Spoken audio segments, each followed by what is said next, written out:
Hi, it's Siva. Tonight I'm going to be talking about mental illness, and I picked several biblical characters that I thought I would, refresh the stories about them and then go through what their diagnosis would be because there's scripture to back it up. So I'm not talking about anybody who hasn't already been analyzed in this manner, and I'm going to be doing it from a clinical observation.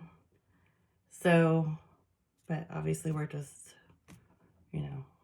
looking at something. I'm not like a renowned biblical scholar. All right. So the first story I wanted to look at is between King Saul and King David. So pretty much everything I knew about David was, I knew he was a musician and a shepherd. I knew that, what everybody knows, the story of him as, a young adolescent, and he faces Goliath and he wins, and it's shocking. I knew that. I didn't really know that much else. I mean, I kind of actually remembered the Bathsheba stuff just because it was kind of scandalous. I mean, it's terrible to say about a Bible story, but that's just the stuff I remembered. Saul, I didn't really remember, honestly.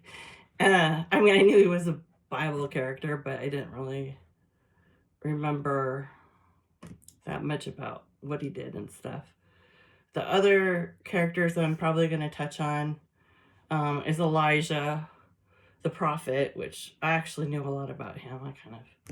I get really into prophets, and I was like read up on them. I think they have the most interesting lives in the Bible than just kings, I guess. I mean, they're interesting, but I like the nomad quality of the prophets, and I like how they just sort of like disappear into caves and wander the desert. And I mean, they're always very hard to pin down, and you don't really know what they're going to do next. And I always thought they were kind of mysterious and interesting. So, and I may touch just a little bit at the end on Job and even Jesus. So, in terms of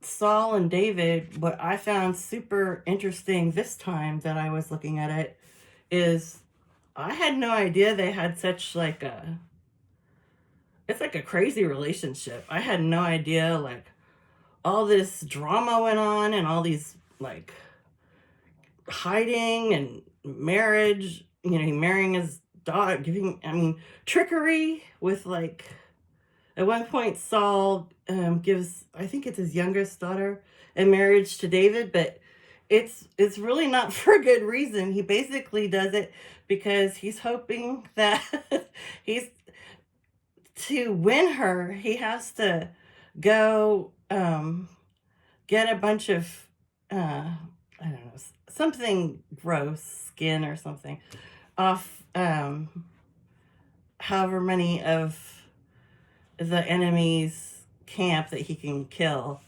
and bring it back. And then I think he's supposed to only get like 150, and Saul's like, yeah, he'll never do that. He'll never be able to do that. And so he's not gonna win her, so it'll make him humiliated.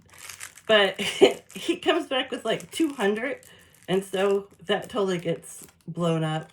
And there's just a whole bunch of like twists and turns like that. And basically, it all comes around to, I guess, really envy and the fact that they're both anointed by God.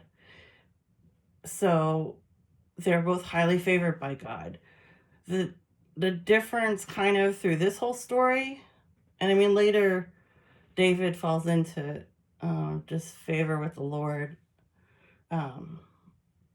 over the incident with Bathsheba and her husband. But at this point, and they eventually that's resolved and David's put back in favor. But the Saul story is not like that. Saul basically like disobeys God more than once, and kind of like not on things that are even, it's kind of like, why did he even, they're not remarkable things that he disobeys on. They're pretty basics. It's kind of strange. Um, they're almost like impulsive things he does, and then he sort of covers up or lies about what he did. Um, but unlike David, he never apologizes, and he never really tries to improve his character and make up for what he'd done. He kind of just gets this sort of doomed persona about him, because the Lord's basically like, you're not going to be able to hear me, like, or I'm not going to like be able to talk to you, and we won't have a direct line of communication, but I will let you finish out your time on the throne. So I don't know if it's just like if he has shame or deep-seated guilt about it, he not terribly vocal about it. He does, however,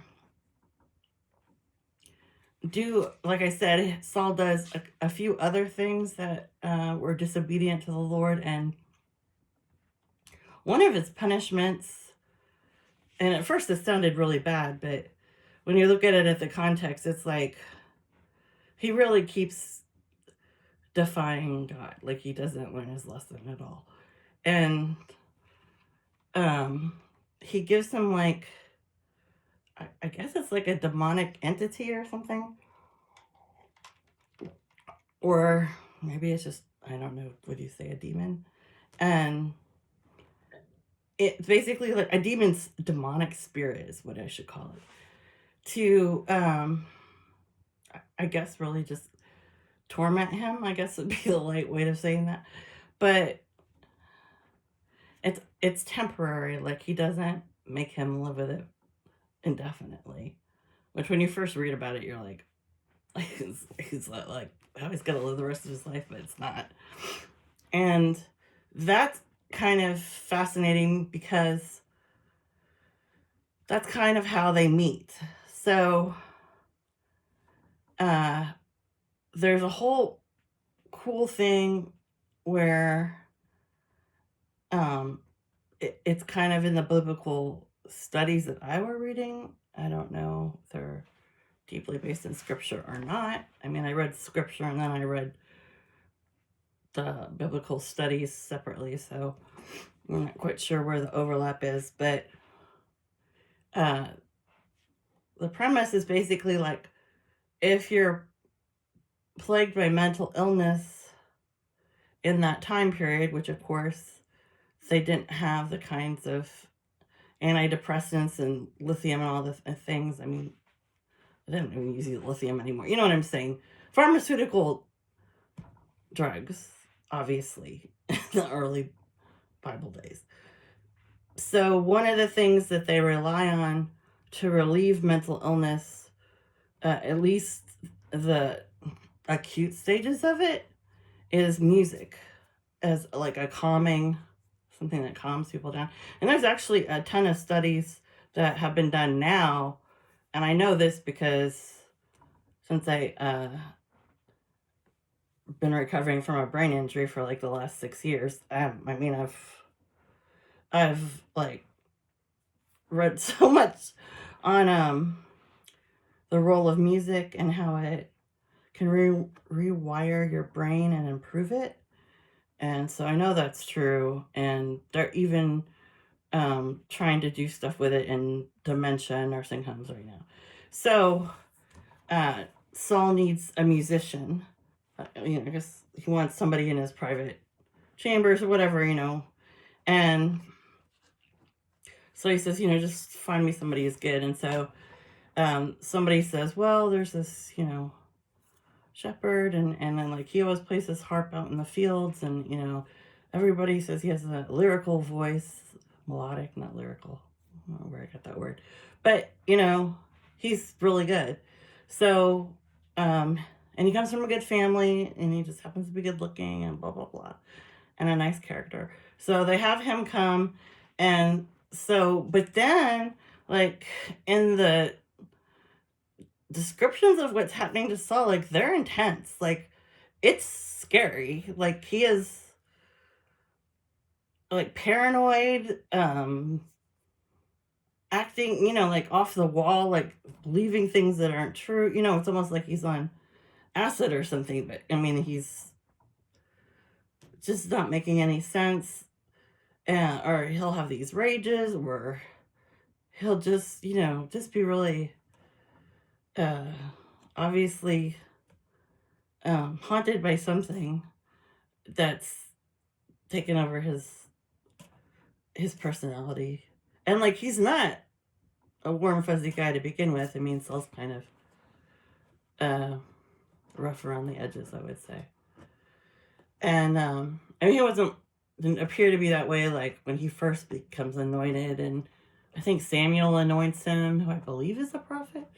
And he's the young, very good looking man, and well mannered, and he gets chosen to be up for king by God.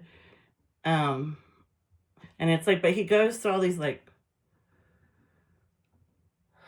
just all the crap that comes with being king, and then he's in battles, and, like, he starts to get really weird about, like, enemies. I don't know. Like, he's just very, like, he comes very, like, almost petty about stuff. Like, it seems like at the beginning he's more, like, objective, and then he sort of, like, gets really narrow viewpoint about everything. And then he has these episodes. So the big question would be, and then during these episodes, that's when David will play the harp and he'll sing, and then while he's doing this, it's like, it's described that the actual, what's causing his paranoia actually lifts and goes away. It's like, it's not that he just is distracted. It's like it actually removes it temporarily, and he has relief. So obviously David spends a lot of time with him because this keeps happening. And so the question, of course, would be then, like, okay, so what? And I'm like, it's not the, like, demonic spirit. I mean, I guess a few times maybe it is, but in general, he has something that's making him have these incredible mood swings, paranoia, anger, irrational thought. He's crazy. Ever since he's stripped of his, like, being able to talk to God, he's very, like, he constantly, it appears that he feels like something's going to be plotted against him, but he doesn't, and he wants to catch it before it happens. Like, that seems to be a big thing. And so so this could be either paranoid personality disorder, it could be bipolar, probably with, I would think, with the higher level of hallucinations, the worst hallucinations. And or it could be, what was the other one?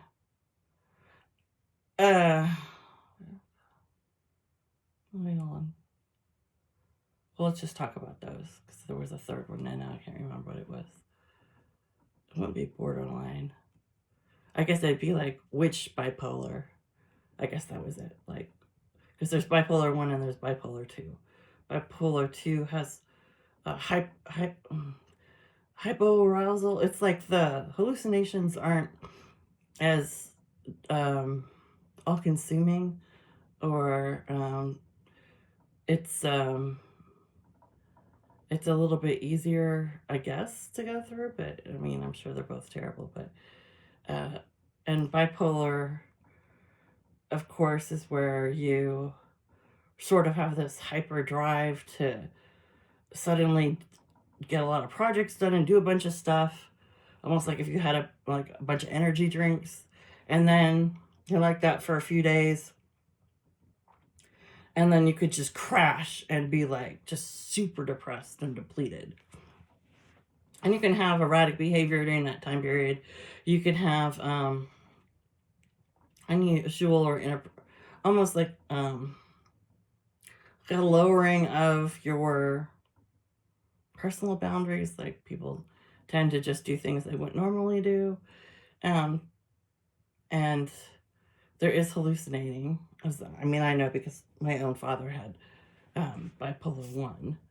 And, I was around him when he had episodes of the hallucinations. And even though he was on medication, a lot of medication for that, but he still had, it didn't see, it was intense. It was full-blown hallucinations. So I don't really understand what the medicine was taking the edge off. It's pretty bad. But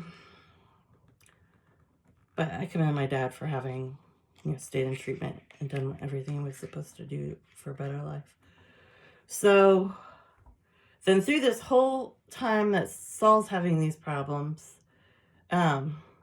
David's going through like a severe depression.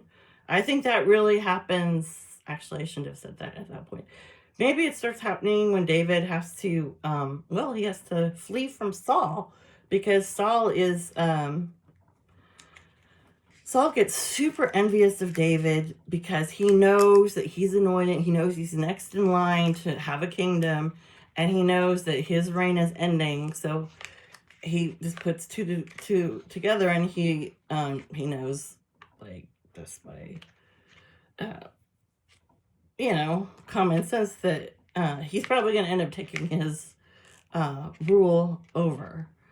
So, and he wants to stay in command as long as possible, and he's like very kind of prideful, arrogant, I would say, and so he doesn't want to be usurped, even if it's David, which I don't know. Seems to me it'd be better to have somebody you liked take over your position, because then at least you would know that it was in good hands, rather than somebody you thought was not gonna carry on things that you cared about or whatever.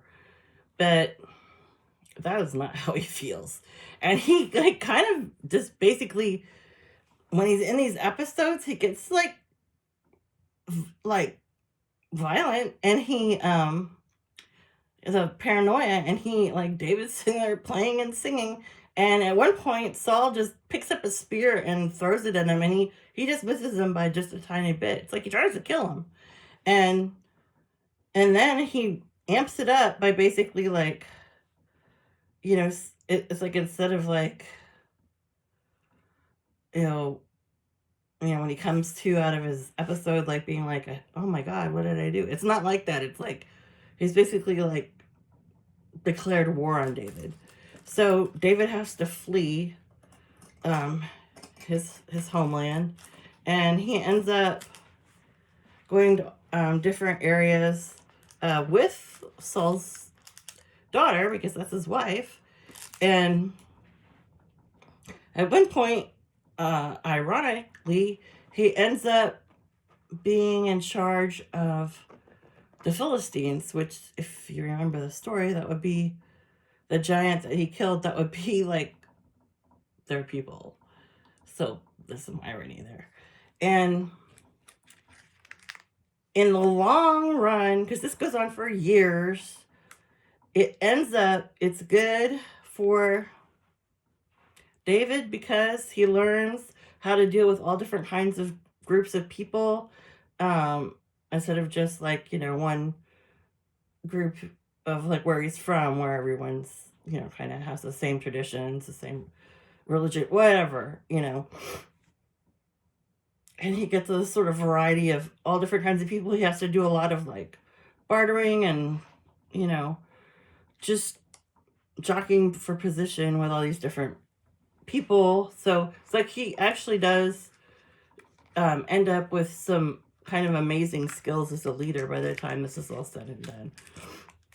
But Saul just goes on this crazy tirade where he wants to kill him, and he like has, you know, all these people coming after him all the time, and there's all this weird stuff like prophets are killed, like there's crazy stuff, like he's ordering like prophets to be beheaded and stuff if they like, I think like some, I shouldn't say prophets, well, I think they are though, like a really important religious figure, kind of in hermit mode.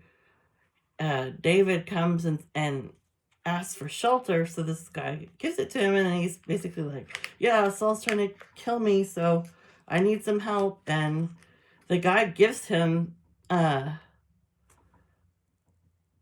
sword that was actually Goliath, which is actually insane, like how that all comes full circle. And that's all he has. But then when Saul finds out that that religious guy did that, he has him killed, and then it just gets, you know, there's just all this slaughter of innocent people that have absolutely nothing to do with these two. And David is just like running for his life all the time and living in all these random places. And at one point, Saul goes into a cave to relieve himself. I mean, just it's very random. And it turns out that David's in there with his troops. Like, what are the chances? And he has a chance to like actually kill Saul, and he can't do it because he's anointed, and he knows what that means, you know, because he's anointed. So he just feels like because like David's constantly talking to God. David is all the time in communication with God, like constantly.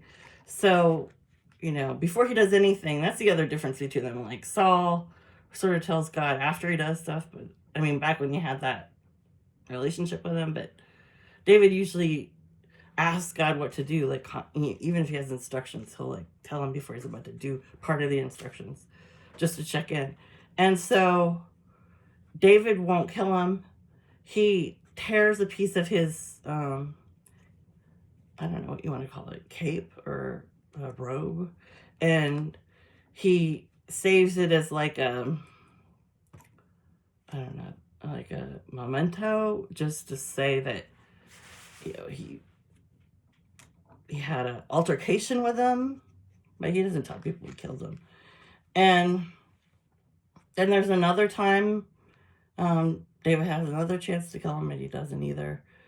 And what ends up happening is there's this big war with an enemy, and I want to say it's the Philistines again, but I don't remember exactly, so don't quote me on that. And then they lose, and the enemy's coming in and to the palace or whatever, and then Saul's like, he asked one of his guards to kill him, and he won't because, you know, same reason. So Saul just falls on his own sword and kills himself. And actually, that guy he just asked does the same thing, and because they don't want to be like tortured if they're taken hostage by the enemy. And then, of course, David's king. And then the whole thing with David is, even though he's highly favored, and actually he's a great leader, and pretty much everybody likes him, but then he goes through this whole anyway, I don't want to talk about it in like any great detail, but you know, he has relations with this woman Bathsheba, and he falls in love with her, and she's married to one of his generals or something in his army. So he actually puts that guy on the front lines, and he gets killed. And so then he marries her, and then she's with child. So yeah, that's kind of yeah, it's a problem. So, and for some reason, that child out of that union, their first child at least, is killed. I don't know why. And so during this whole thing, when he sort of falls out of favor with God, and though he does still worship him and stuff, um, and eventually they are back on, the regular terms after a whole bunch of other stuff happens. But David just, and that's kind of a bunch of the Psalms are written where he's just, I mean, like the Psalms are super sad, and they're all about like kind of somebody who's destitute and bereft, heartbroken because they they are crying out to God or trying to talk to God, and like there's no answer, and the whole thing's kind of about uh the absence of God, and it's really sad, and it's like poetry, and a lot of it's like I fell asleep crying out your name, Lord, or the kind of thing, but still no answer. And then he just has melancholy pretty much throughout his whole, like even way before the Bathsheba incident, like he already had it. um he probably has PTSD, honestly, from everything he went through with Saul, because he was like being hunted down for like years. So, and he also had to leave his home behind. So that's probably a thing. And then, so when I looked at the diagnoses on the DSM-5 about that, or there's the ICD-10, so also use the reference book, but that's mainly what they use in Europe. So they do use it here for insurance purposes. But anyway,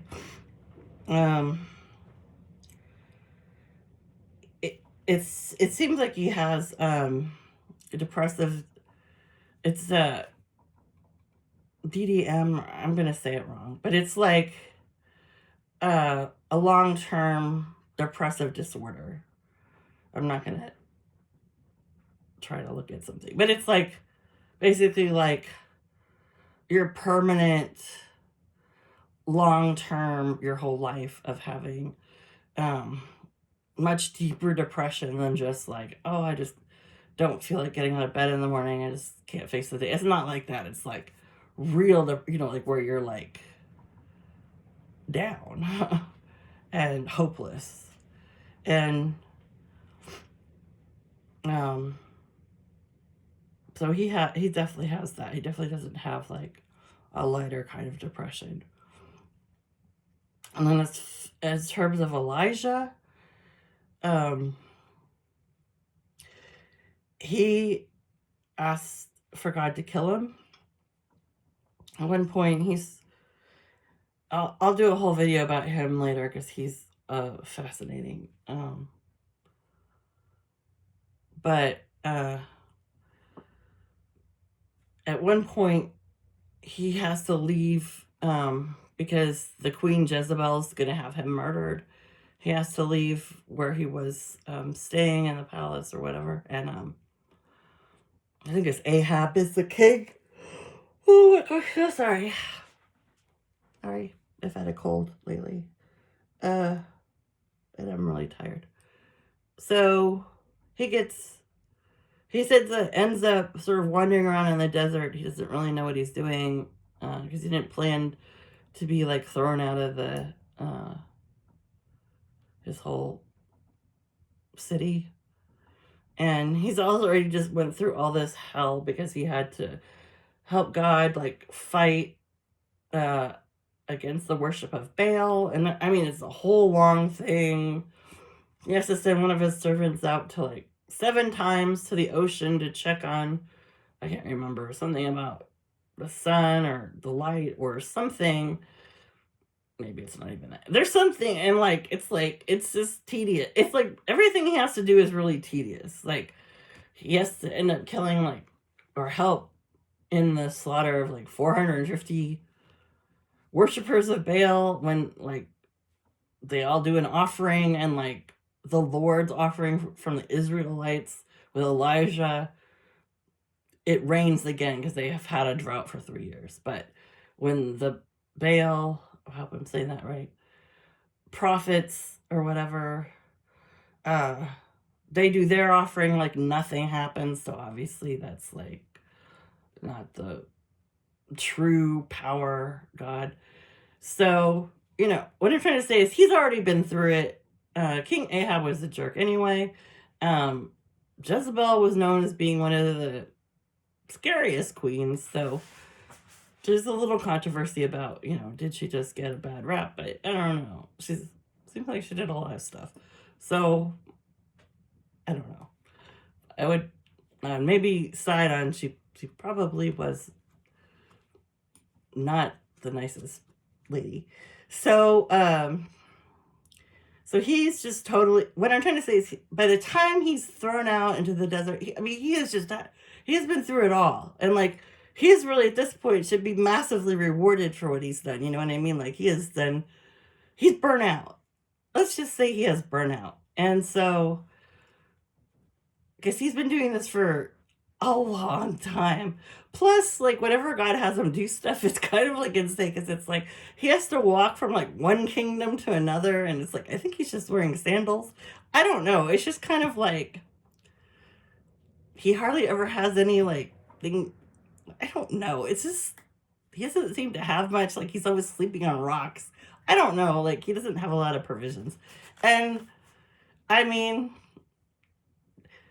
that man does a lot of walking in the hot desert stuff. I have to say, he must have been like the fittest prophet of the whole Bible because he is constantly on a trek to a new kingdom, and then he always has to come back and give news. So it's like he just like goes all the way over there, get information, and he has to look back.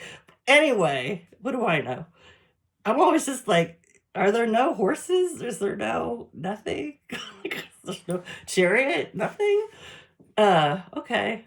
So maybe he just likes to, do it his way. So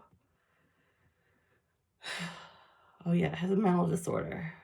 Well, it'd be called suicidal ideation because he asked God to take his life. But in my opinion, I wouldn't say it's true suicidal ideation because it really does seem to be based on circumstances. Like if he hadn't been at this point of complete burnout, that he might not be having these feelings. And of course, under this environmental conditions and being homeless and everything. So, because at this point he's still hearing God and everything. But so to me that would be, I don't know if you'd call it intermittent suicidal ideation, like maybe like when he's under like severe stress he has this. But instead God just takes care of him and like has an angel come down and feed him bread and water, and it tells him to rest and not worry about doing anything. And so basically like God's just like kind of like the maternal force where he's just like just takes care of him and just gives him like TLC, gives him a total like, you're free to relax card. Like, and he is after that period of time, because I think he's like massively sleep deprived. Of course, I think if you were living in the court system with King Ahab and Queen Jezebel, yeah, you might be stressed out. Yeah, terrible people. But anyway, so yeah, he is rejuvenated and he sort of gets himself back together, and then he ends up going to this mountain God sends him to, and he has to do some more stuff. But he's in a much more like and plus now in better condition. Of course now they have water because it's now raining again. So like, I mean, not at that moment, but you know what I mean? Like there isn't this constant like devastating, I mean, who would, drought. So that happens. Then I'll talk probably another video. Samson and Delilah, that's like, I find that story fascinating, but Samson definitely had some interesting characteristics that could be a little OCD-ish. And I mean, they're just kind of fascinating. Delilah, yeah. yeah, some definitely manipulative behavior, maybe a narcissist. We'll look at that next time. And let's see, who else was I going to go? Oh, Job. Well, obviously, Job begged to be killed too. So did Jonah when while he was inside the whale. I mean, so it's. I mean, it's a toss up. Like, are this because of the extreme circumstances of endurance that these people are going through that are pushing them to be suicidal, or is it like every time there's like pressure on them, they have these suicidal ideations? I would have to do a lot more studying to figure that out. So, and Jesus, of course, had anxiety, and like it's usually they talk about when he's in the garden before the crucifixion, and the way they were looking at it and the studies I was looking at was kind of fascinating because it was I'd always thought about he's crying tears of blood, which is very rare.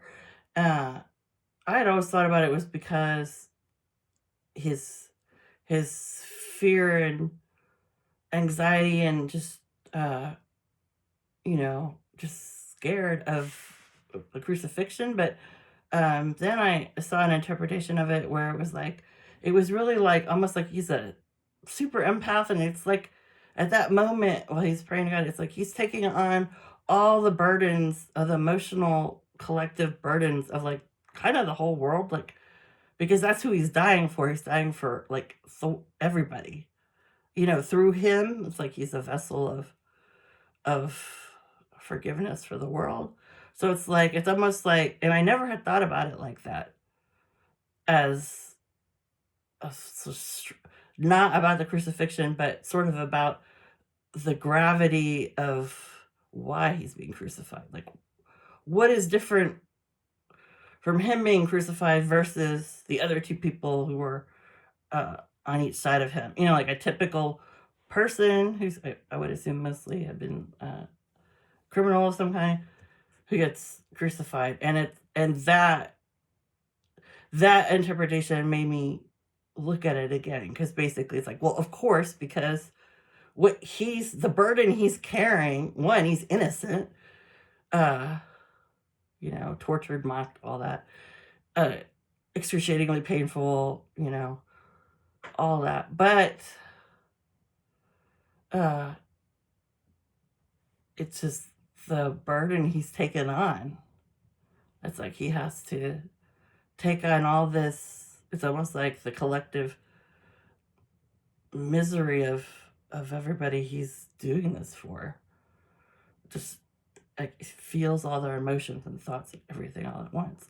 This is an interpretation. I'm like I said, not a Bible scholar. I have an MSW, but no, I do not. I'm not a psychiatrist officially or anything. So I'm gonna leave it there. I posted a bunch of stuff on my website, on the threads, on Instagram under my full name, Eva Violet Sanford.